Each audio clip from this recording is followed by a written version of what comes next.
안녕하세요. 여러분의 자기계발을 돕는 최고의 방송 조관일TV입니다. 오늘 방송 주제는 대화술 중에서 특히 부부간의 대화술에 대해서 말씀을 드리려고 합니다. 5월 21일이 부부의 날이죠. 이제 부부의 날이 다가오고 있는데 이 부부의 날을 맞아서 한 번쯤 우리 부부는 대화를 어떤 식으로 하고 있는지 물론 잘하고 계실 줄 압니다만은 그럼에도 불구하고 우리 한국의 부부들은 특히 옛날 세대일수록 부부 대화술이 아주 미숙합니다.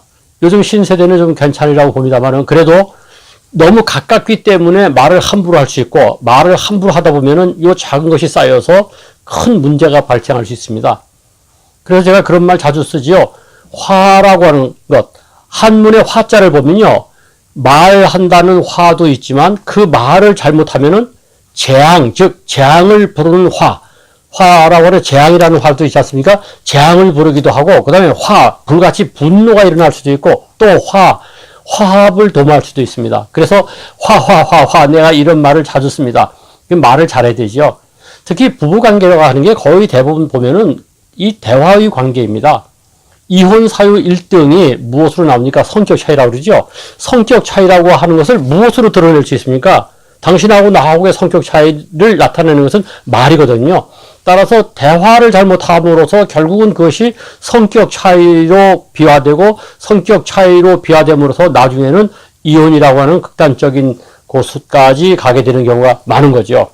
그래서 이 대화라고 하는 것을 인간관계 모든이라 그렇습니다만은 특히 부부간의 대화를 어떻게 할 건지 한번 이 부부의 날을 맞아서 무슨 외식하고 선물 사주는 거 그거만 중요한 게 아니고요. 우리가 지금 대화를 어떻게 하고 있는지 점검해 보는 것은 대단히 의미가 있다고 생각합니다.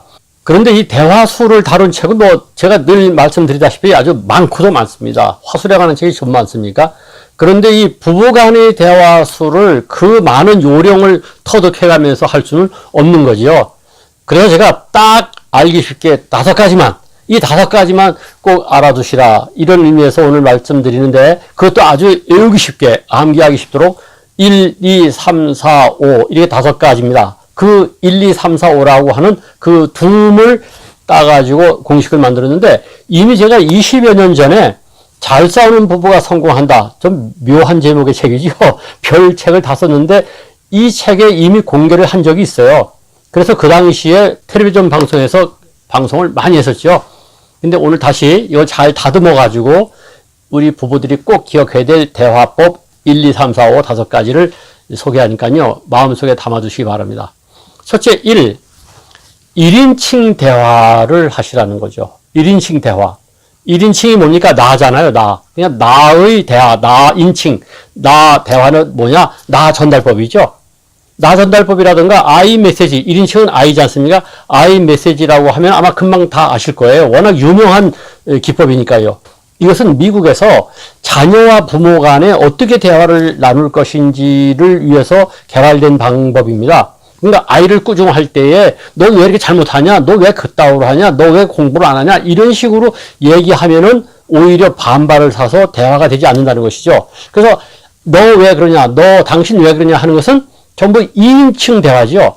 1인칭 대화는 뭐냐면 내가 왜 이러냐? 이게 아니라 당신이 이렇게 매일 술을 먹고 들어오면 나는 굉장히 마음이 아픕니다 하고 나의 감정을 표현하라는 것이죠. 왜 당신 술을 자꾸만 많이 마셔요? 이렇게 얘기하면은 오히려 반발을 한다는 것이죠.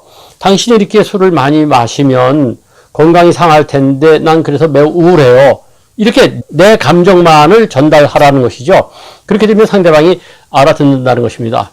상대방이 잘 못 알아듣는다고요? 그래서 계속 끊임없이 1인칭 대화를 해보세요. 그러다 보면은 상대방이 기분 상하지 않고 자기의 잘못된 것을 고칠 수 있을 것입니다. 두 번째 2는 뭐냐?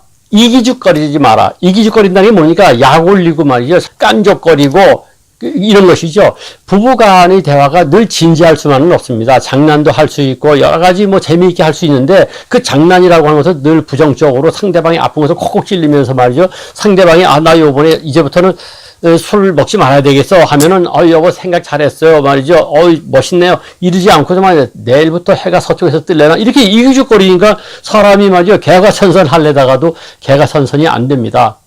그래서 두 번째 요령은 뭐냐? 상대방이 무슨 얘기를 한 것에 대해서, 상대방의 어떤 행동에 대해서 좋은 건 좋다고 칭찬해 줘야지 자꾸 이기죽거리고 깐족거리고 약 올리고 하지 말라는 겁니다. 작은 것이 쌓이고 쌓여서 나중에는 폭발해버리고 사이를 멀리하게 되죠. 세 번째는 뭐냐? 삼갈 말은 삼가야 된다는 겁니다. 해서는 안 될 말은 하지 말라는 것이죠. 가장 듣기 싫은 말만 콕콕 찍어가지고 아프게 말하는 부부가 없지 않습니까? 예를 들어서 시댁에 대한 흉이라든가 또는 친정, 처갓집에 대한 흉복이라든가 또는 외모에 대한 비하의 발언, 너 참 못생겼다고 해보세요. 못생긴 거 본인이 알고 있는데 그걸 콕 찍어 놓으면 얼마나 마음이 아프겠어요. 때로는 아내한테 말 잘못하면요, 여성은 남자하고 달라서 영원히 기억합니다. 그래갖고는 뭐 10년, 20년이 지났는데도 그때 당신이 나한테 이런 말을 했지, 나 지금도 마음 아파하고 섭섭하게 생각합니다.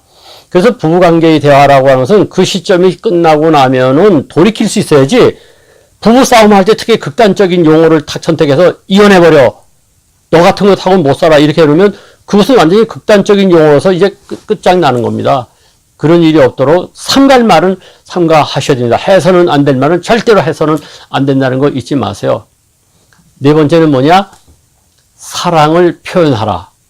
사랑은 표현이라는 말이 있습니다. 그래서 잘 들어보세요.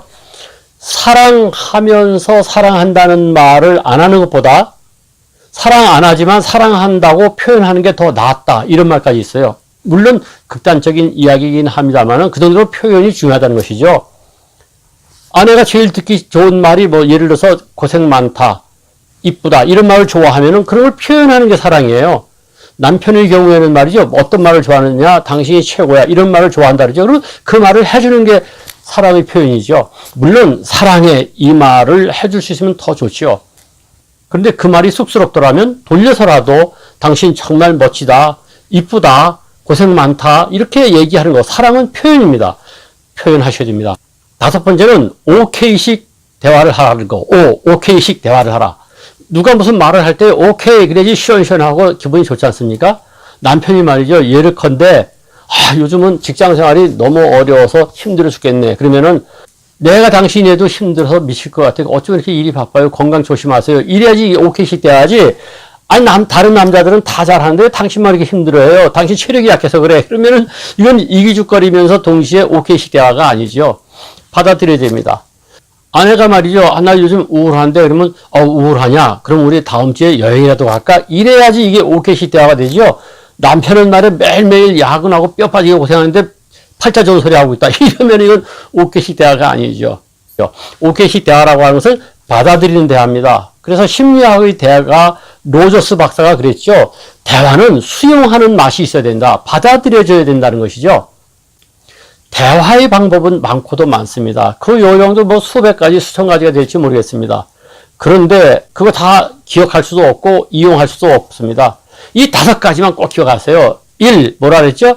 1인칭 대화를 하라. 나의 감정만을 전달하면 됩니다. 2. 절대로 이기죽거리지 마라. 3. 삼갈 말은 삼가야 된다. 4. 사랑은 표현이다. 5. 오케이식 대화를 하자.